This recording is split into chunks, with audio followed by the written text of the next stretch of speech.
Yo, assalamualaikum warahmatullahi wabarakatuh. Selamat siang buat teman-teman semuanya, khususnya yang sudah ada di YouTube Solusi Hutang MB. Kali ini saya mau mengajak teman-teman semuanya untuk membahas dua aplikasi pinjol besar. Pertama, ada satu chat yang mengatasnamakan dari Dana Cicil atau Aku Laku. Yang kedua dari Kredit Pintar. Kita meminta tanggapan sesuai dengan yang disampaikan oleh Otoritas Jasa Keuangan, yang mana pinjol tidak boleh melakukan penekanan, tidak boleh melakukan ancaman, baik itu berupa fisik maupun verbal. Itu tidak boleh sama sekali. Tapi yang terjadi per hari ini adalah pinjolnya dengan enak-enaknya melakukan penekanan demi penekanan. Bahkan bahasanya di sini, mereka akan telepon dan ganggu nomor tetangga. Ya, biar OJK matanya terbuka lagi. Ini buat teman-teman semuanya, tolong dibantu untuk diviralkan juga dan dibantu untuk di-share sebanyak-banyaknya video ini biar mata OJK terbuka. Ya, tapi sebelum saya lanjutkan, seperti biasa buat teman-teman semuanya yang belum mensupport channel ini, boleh disupport dulu, boleh didukung dulu. Karena supportan dan dukungan Anda yang menjadikan channel ini berkembang, dan pastinya saya selalu semangat memberikan motivasi dan edukasi. Silahkan. Mungkin Anda bisa lihat di sini, ya, di sebelah saya. Di sini ada pesan WhatsApp yang mana di sini mereka mengatasnamakan Dana Cicil atau Aku Laku, ya. Pesan sekali kirim tidak akan diingatkan kembali. Oke. Jam 8 malam segera selesaikan tagihan Anda di Dana Cicil, Aku Laku, atau kami terus, ya, atau kami terus. 1. Telepon dan kami ganggu nomor tetangga Anda. Teman kerja, sahabat yang kami dapat melalui tim teknologi perusahaan yang didapat dari akses tracking kontak Anda. Untuk yang kedua, katanya, kami cari sosmed Anda untuk kami ingatkan tagihan dan juga pada teman-teman sosmed Anda. Ya. Yang ketiga adalah kami mengirim tim ke lokasi Anda dengan membawa data foto selfie untuk koordinasi RT atau RW, Kades atau tetangga tempat kerja Anda. Kami tahu semua mengenai Anda, mohon dipahami dan diselesaikan tagihan sesuai batas waktu. Ya, oke. Itu dari Aku Laku atau sekelas Dana Cicil. Jadi kalau OJK bilangin pinjol legal kami tidak pernah melakukan hal-hal yang begini, terus kata-kata yang mereka sampaikan bahwa mereka akan telepon dan ganggu nomor tetangga orang yang berhutang, itu maksudnya apa? Ya, habis itu teman kerja, sahabat yang dia dapat melalui tim teknologi perusahaan, yang didapat dari akses tracking kontak. Sementara ada aturan OJK yang mana kalau nggak salah itu camilan, kamera, mikrofon, lokasi. Sementara OJK, waktu saya ingat banget ketika Bapak Sarjito yang OJK diwawancarai di salah satu stasiun TV menyampaikan pinjol legal kami tidak ada yang namanya akses phonebook, yang dibolehkan itu cuman kamera, mikrofon, lokasi. Itu katanya, ya kan. Sekarang ini gimana? Gitu loh. Dan kalau sudah seperti ini, boleh nggak kita mengambil kesimpulan untuk berhenti bayar seumur hidup di aplikasi ini? Atau ada pembelaan untuk aplikasi ini? Aplikasi ini menyampaikan setelah kita lakukan investigasi, nomor ini tidak terdaftar, atau kayak mana? Ya. Habis itu lagi di sini mereka akan mencari ke sosmed. Sementara di dalam aturan, di dalam POJK nomor 22 itu, ya, dilarang menagih dengan mempermalukan. Ya, dilarang menagih kepada yang bukan konsumennya. Ya kan? Ini dia menagih kan ke bukan konsumen. Seperti ganggu nomor tetangga. Emang tetangga itu konsumen dia? Kan enggak. Habis itu tempat kerja, habis itu orang sekitarnya atau sahabatnya gitu loh. Di mana letak aturan POJK nomor 22 tahun 2023 itu, ya. Habis itu lagi di sini juga satu aplikasi lagi mengatasnamakan kredit pintar, ya. Tagihannya di aplikasi kredit pintar gimana? Mau diselesaikan via aplikasi apa gimana? Mau diselesaikan Anda sendiri, apa keluarga Anda, apa atasan tempat Anda bekerja yang menyelesaikan? Maksudnya keluarga dan tempat bekerja itu seperti apa ya? Biar OJK membuka mata lebih lebar lagi. Sumber masalahnya itu bukan di ilegal, sumber masalahnya itu ada di legal. Ini sudah kecolongan debt collector-nya ngomongin aplikasinya gitu loh. Walaupun nanti ini dilaporkan kepada pihak aplikasi, pastinya pihak aplikasi akan menepis sebisa mungkin bahwa pinjol itu bukan, yang menyebutkan nama aplikasi mereka itu bukan dari merekanya. Itu hanya orang-orang yang mengaku atau dibilangin oknum-oknum saja. Ya, OJK langsung percaya itu, nggak mungkin OJK nggak percaya ya kan? Tapi di sini jelas mereka menyebutkan aplikasi kredit pintar. Coba lihat di sebelah ini. Ya, masa iya gegara tagihan nggak seberapa mau rekan kerja, keluarga, saudara, atasan Anda tahu perihal ini? Yang mengasih tahu siapa? Kan debt collector-nya. Terus di mana letak aturan yang disampaikan OJK sesuai dengan POJK nomor 22 tadi? Ya, kalau memang yang ditagih itu di luar dari si konsumennya, ya kan? Dengan ancaman seperti ini, berarti mereka mengantongin dong data-data ini seperti data rekan kerja orang itu, keluarganya, saudaranya, atasannya gitu loh. Sementara kontak darurat itu cuma diizinkan 2 kontak darurat. Dan itu pun harus dikonfirmasi dulu. Benar setuju apa tidak nomor dia dijadikan sebagai kontak darurat. Ya. Dan habis itu lagi di sini, bayarkan sekarang, setelah pembayaran kami bantu pembersihan data Anda, pengajuan dan pencairan ulang dengan kenaikan limit. Ya. Oke. Sekarang bagaimana menurut teman-teman semuanya tentang chat-chat yang seperti ini, dan bagaimana juga dengan aturan-aturan OJK yang diterbitkan, ya. Silahkan Anda pahami. Kalau saya sih, ya kalau saya, OJK itu kan selalu saya sampaikan, ketika ada satu kasus yang viral, OJK-nya hadir paling depan. Ya, mumpung kasus keputusan Mahkamah Agung kemarin cukup viral juga, OJK-nya langsung hadir, bahkan sampai langsung posting lah di Instagram mereka. Tapi hasilnya nol besar, ya. Dan saya berharap buat teman-teman yang diancam seperti ini juga, tolong hentikan semua pembayaran Anda dan simak video berikut ini. Yo, assalamualaikum warahmatullahi wabarakatuh buat teman-teman semuanya. Gimana tadi video yang sudah saya update tadi? Sudah paham ya teman-teman semuanya bahwasannya desakan-desakan debt collector itu please banget nggak usah terlalu dibaperin, nggak usah terlalu Anda pikirkan. Jadi kalau misalnya mental kita memang tidak bisa diajak kompromi sama sekali, ya sudah gitu loh, lakukan aja step by stepnya. Ganti kartu, hapus WA, ganti email, udah perkaranya selesai itu. Kalau misalnya Anda pengen merinset HP ke setelan publik, pindahkan dulu data-data yang menurut Anda penting. Habis itu ya sudah masuk dengan nomor baru. Apakah kita salah Bang? Salah, nggak ada salah. Kan kita ada data KTP juga. Jadi kalau misalnya mereka mau berkunjung ya silahkan. Hanya saja kita tidak kuat aja menerima chat WhatsApp mereka, telepon mereka, atau email yang mereka kirim setiap hari, yang mana itu akan berdampak buruk dalam kehidupan kita sehari-hari, terutama kita mau beraktivitas, kita mau bekerja, itu jadi terganggu. Oke. Kali ini sesuai dengan judul yang teman-teman lihat itu, yaitu 14 pinjol. Dia terjebak di 14 pinjol sampai dengan pengambilan WhatsApp, pengambilan alih WhatsApp juga. Nanti kita bahas dua-duanya.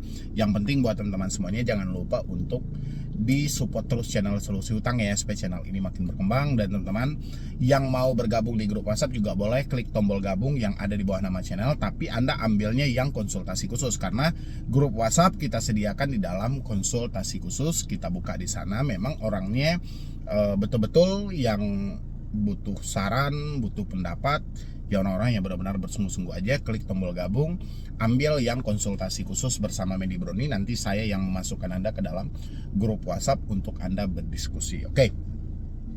Ini Anda bisa lihat di sebelah saya dulu. Kita ambil yang 14 APK ya, oke.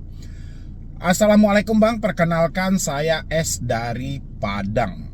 Sebelumnya terima kasih banyak untuk konten-konten YouTube Abang yang cukup memberi support bagi kami korban pinjol ini. Ini orang kampung saya ini, makanya saya ambil tadi. Dia bilangin dari Padang ya, dari Padang Sumatera Barat gitu loh. Saya korban pinjol Bang, dari total 14 APK, rata-rata APK pinjol legal semuanya.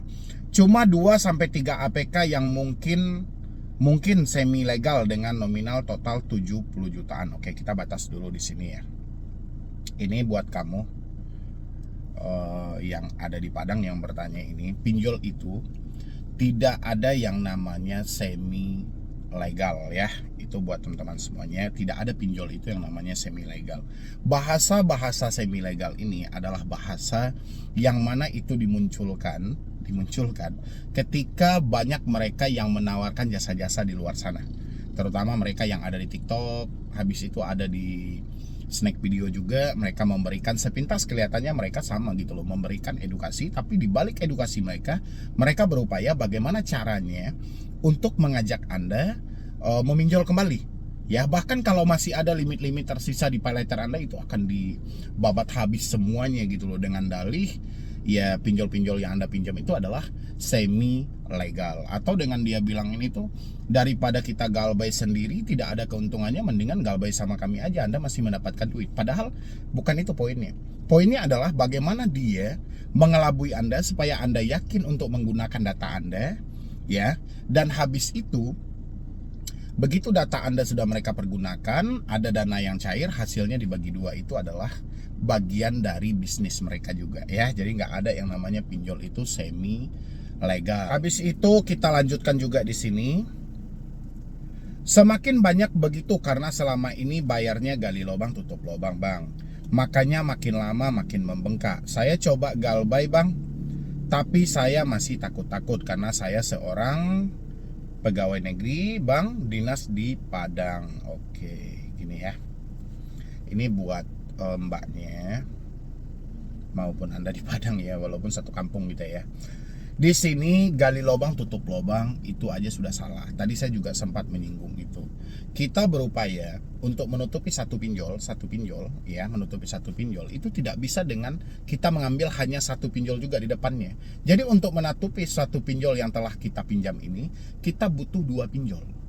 Ya, dan begitu seterusnya. Untuk menutupi 2 pinjol kita butuh 4 pinjol. Bayangin kalau Anda terjadi gali lubang berkali-kali, apa nggak meluas hutang Anda. Itulah makanya saya selalu menghimbau buat teman-teman semuanya, lebih baik kita gagal bayar pinjol daripada gali lubang tutup lubang ya. Jadi gali lubang tutup lubang itu sebenarnya itu bukan solusi, justru itu malah membebankan diri Anda. Kapan waktunya orang-orang gali lubang tutup lubang ini sadar Bang?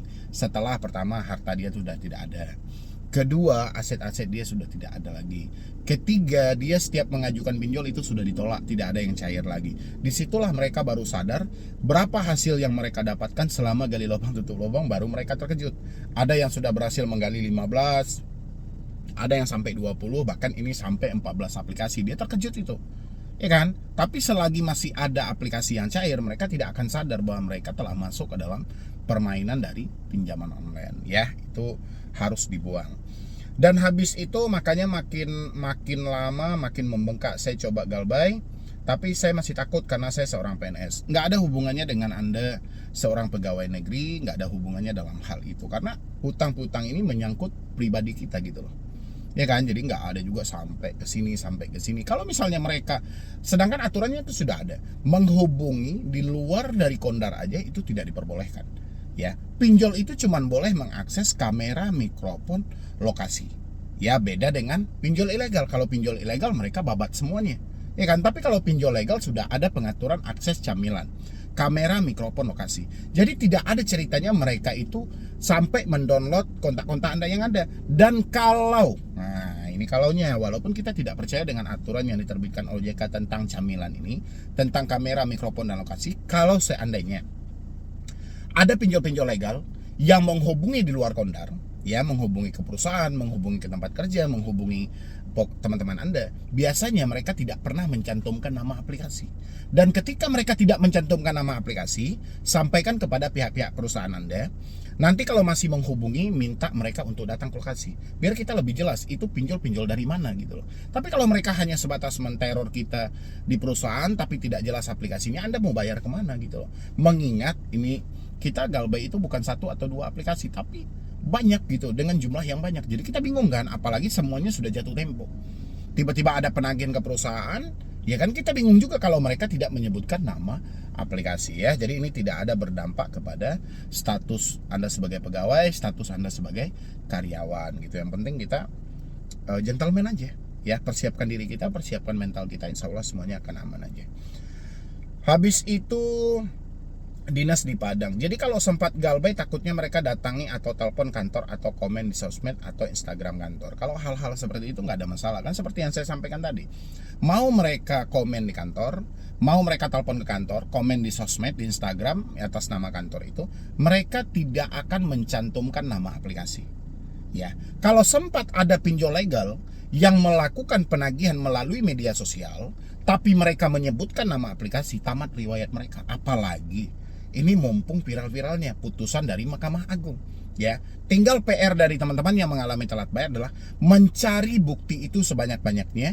Bagaimana caranya pinjol yang melakukan pengancaman sampai ke perusahaan Anda itu menyebutkan nama aplikasinya, dan simpan buktinya, laporkan kepada OJK, tembuskan juga kepada Kominfo biar pinjol ini ditindaklanjuti. Ya. Tapi kalau mereka hanya mengirim pesan buta dan segala macam, sudahlah, itu penipuan aja itu. Ya, jadi teman-teman nggak usah terlalu percaya. Jadi kalau mereka tidak menyebutkan nama aplikasi, setakut-takutnya Anda Galbay, lebih takut mereka dalam melakukan penagihan. Nyatanya mereka tidak berani kan menyebutkan nama aplikasi mereka. Jadi kita sebagai debitur pun nggak perlu takut dan nggak perlu khawatir juga. Ya. Habis itu takutnya mereka komen di IG kantor dan atasan tahu. Saya takut jadi masalah di kerjaan. Insya Allah nggak ada jadi masalah. Yang penting kita berpikir positif aja, jangan sampai overthinking terlalu berlebihan ya. Karena ingat, pemikiranmu membunuhmu. Jadi kalau kamu memikirkan hal-hal yang menakut-nakuti diri sendiri, tapi kamu lupa bagaimana cara menyemangati diri, siap-siap kamu akan tumbang dalam hal itu. Ya, maka hati-hati dengan pemikiran. Saya mau minta saran ke abang, sebaiknya harus gimana bang? Mau Galbay takut ketahuan sama orang-orang dan atasan di kantor, tapi kalau mau dibayar terus, saya takut utang pinjol ini makin menggunung karena gali lubang tutup lubang. Lebih baik gagal bayar pinjol daripada gali lubang tutup lubang. Kalau misalnya dibilangin saya takut ketahuan sama orang-orang di atas, lebih baik kita malu sesaat daripada kita hancur selamanya. Kita harus mengambil resikonya, kita harus gentleman. Kita berani berbuat, kita berani tanggung jawab. Tapi kalau soal urusan sampai lebih Anda dipecat dari perusahaan dan segala macam, itu nggak ada. Biasanya hal-hal yang seperti itu kita sudah ketakutan duluan dan akhirnya mengambil jalan untuk resign. Tapi kalau statusnya pegawai negeri, nggak bisa seenaknya begitu, karena mereka ada badan kepegawaiannya juga gitu loh ya kan. Lain hal kalau kita di perusahaan swasta, kita bisa ngambil keputusan mau resign sekarang gitu loh. Biasanya hal-hal ini insya Allah aman-aman aja. Yang penting jangan kita berpikir lebih ya, apalagi ini orang Padang dan orang Minang. Kalau misalnya nonton nanti, kamu bisa chat saya, dan kapan waktu yang ada kita bisa sharing, kita bisa diskusi, biar saya jelaskan juga gitu loh. Yang penting nih ya, jangan pernah tutupi masalahmu pertama sama suami atau istri. Itu yang pertama, kamu harus jujur dan terbuka. Habis itu jujur juga sama orang tua, jangan pernah ditutupi. Karena sekecil apapun beban yang masalah yang kita hadapi, kalau kita tidak jujur dan terbuka, itu akan menjadi berat. Tapi kalau kita sudah jujur dan terbuka, insya Allah seberat apapun masalahnya akan terasa ringan. Ya, makanya saya minta jujur dulu sama suami atau istri yang nonton. Ya, baru sama orang tua, oke? Mohon petunjuk dan sarannya bang, terima kasih sebelumnya. Tadi sudah saya arahkan, saya selalu untuk abang dan keluarga, amin. Oke. Jadi kurang lebih seperti itu ya, 14 aplikasi. Dan saya di sini juga belum tahu detailnya 14 aplikasi ini kapan terjadinya gali lubang, apakah masih di tahun ini atau tahun sebelumnya. Kalau sempat di tahun ini, berarti OJK nomor 19 yang mana di dalam itu satu orang cuma boleh meminjam 3 aplikasi, berarti itu gagal. Ya kan, nyatanya ada yang meminjam di 14 aplikasi. Apalagi itu disebutin legal semuanya. Ya, yang jelas semi legal itu nggak ada ya. Jadi teman-teman jangan sampai diperbodoh dengan bahasa-bahasa yang seperti itu. Oke, kita lanjutkan lagi kepada pengambilan WhatsApp Ini teman-teman juga boleh lihat dulu di sebelah saya. Ini berupa ancaman. Ini hampir sama dengan video yang saya update tadi sore ya. Yang mana di sini ada debt collector yang melakukan penagihan dengan nomor yang tertera. Terus dia bilangin anjing babi iblis setan keparat kau belum bayar juga tagihannya, ya siap-siap nik KTP, email dan nomor pengajuan kau ini kami salah gunakan ya, biar kau tanggung resikonya data kau disalahgunakan. Oke, teman-teman nggak usah terlalu jawab terlalu lebih kalau mendapatkan chat seperti ini gitu loh. Kenapa? Tahu nggak teman-teman itu aplikasi apa? Ya, walaupun teman-teman bisa mencurigai salah satu aplikasi, tapi aplikasi itu ketika Anda laporkan mereka bisa menepis sehabis-habisnya. Makanya itulah yang saya bilangin, setakut-takutnya Anda ketika menerima chat seperti ini, lebih takutlah debt collector yang melakukan penagihan itu. Mereka ditekan untuk tidak menyebutkan nama aplikasi. Ya. Makanya debt collector itu ketika melakukan penagihan seperti ini, sebenarnya dia bukan mengancam Anda, tapi sedang menunjukkan suatu kebodohan. Dari mana letak kebodohannya? Seandainya ancaman yang mereka lakukan ini berhasil, nasabah dia merasa ketakutan dan nasabah ingin melakukan pembayaran, kira-kira nasabah mau bayar kemana? Mereka tidak mencantumkan dengan jelas apa aplikasinya dan kemana harus dibayar, ya kan? Makanya di sini teman-teman nggak usah baper dengan ancaman ini. Ini mereka sedang menunjukkan bahwa mereka itu bukan pintar gitu, tapi bodoh, ya kan? Membodoh-bodohi Anda dengan kata-kata, tapi mereka kelihatan bodoh dengan hal yang seperti ini. Ya, jadi please jangan pernah kita ketakutan, kecemasan gitu loh. Cukup Anda tertawa aja, sampaikan aja, ya sudah, Anda lakukanlah. Jawabannya ya seperti ini aja. Kalau mereka sudah menyampaikan seperti itu, data kau disalahgunakan, jawab aja, lakukan aja. Udah sampai di situ aja jawabannya. Jadi jawaban lepas aja. Jangan pernah jawaban itu menunjukkan suatu ketakutan. Karena kalau kita menjawab menunjukkan suatu ketakutan sampai memohon maaf, tunggu dulu dan segala macam, Anda akan ditindas habis-habisan. Ya, jadi jawabannya jawaban seadanya aja. Kalau misalnya Anda tidak mau jawab dan Anda malas menerima chat-chat seperti ini, seperti yang saya sampaikan, ganti aja nomor Anda semuanya, hapus WA Anda. Ya, di sini dia bilangin apa lagi nih? Terus intinya kamu punya hutang, bayar hutangmu. Nggak peduli saya presidenmu bilang apa, MK mau bilang apa, bayar hutangmu. Nggak punya malu, udah ngutang nggak mau bayar, giliran ditagih 1000 alasan. Saya sebar nanti datamu. Sana kamu telepon presiden suruh bayar hutangmu. Ya mereka enak ngomong kayak gini, karena mereka tidak mencantumkan nama aplikasi. Coba kalau mereka mentalnya kuat, cantumkan nama aplikasi ketika mencaci maki seperti ini. Apa efeknya nanti? Ya kan? Mereka selalu berlindung di balik kata-kata di WA mereka, dan WA ini akan hilang seketika aja gitu loh. WA ini tidak dipakai selamanya. Ya, nanti kegiliran kita mereport atau kita melaporkan salah satu pinjol legalnya bisa menepis. Itu bukan kami. Dari mana dasarnya Anda menuduh kami? Di sana ya jelas orang-orang yang mengaku-ngaku aja, gitu ya kan? Atau asumsi Anda aja ini pinjol ilegal, pasti dalihnya seperti itu. Ya. Ini dia sampaikan juga di sini, kami sudah mendapatkan akses untuk mengambil alih WhatsApp jika dalam waktu 16.00 kami tidak menerima pembayaran. Kami akan meminta dana dengan menunjukkan foto pengajuan ke semua kontak WhatsApp aktif dan kontak rekan kerja. Di sini kami melihat Anda aktif di WhatsApp beberapa kali. Kami menagih tidak Anda balas. Jadi kami sengaja mengambil alih WhatsApp Anda jika pada hari Kamis 1 Agustus 2024 jam 16 jam. Ya sudahlah, abaikan aja lah ya kan. Bahasa-bahasa seperti ini hanya mengelabui pemikiran Anda saja, yang mana tujuannya adalah Anda melakukan pembayaran. Kalau duit Anda tidak ada, ya udah gali lubang tutup lubang.